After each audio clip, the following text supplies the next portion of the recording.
ആയിട്ടുള്ള ഷീറ്റ് ഇതിനി ഒട്ടിച്ചെടുക്കണം.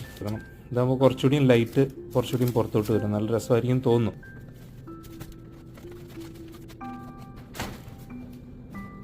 അതിൻ്റെ താഴെ ഇതിരിക്കാൻ വേണ്ടിയിട്ട് ഞാനിങ്ങനെ ഒരു പ്ലാറ്റ്ഫോം ക്രിയേറ്റ് ചെയ്തിട്ടുണ്ട്.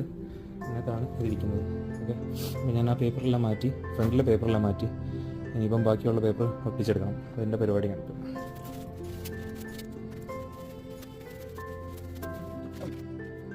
ഇതാണ് ഫൈനൽ സ്റ്റാറിൻ്റെ ലുക്ക്. ഇപ്പോൾ നമുക്ക് ഇത് ലൈറ്റൊക്കെ ഒന്ന് ഓണാക്കി നോക്കാം. ഇതിൻ്റെ ഫുൾ മേക്കിംഗ് വീഡിയോ എൻ്റെ യൂട്യൂബ് ചാനൽ കിടപ്പുണ്ട് കേട്ടോ. ലിങ്ക് ഞാൻ താഴെ കൊടുത്തേക്കാം. ഓക്കെ, എല്ലാവരും പോയിട്ട് കാണുക. എല്ലാവർക്കും ഇഷ്ടപ്പെട്ടു എന്ന് വിചാരിക്കുന്നു. എല്ലാവരും ഇതുപോലെ ഒന്ന് ഉണ്ടാക്കി നോക്കുക. വളരെ സിമ്പിളാണ്. ഓക്കെ,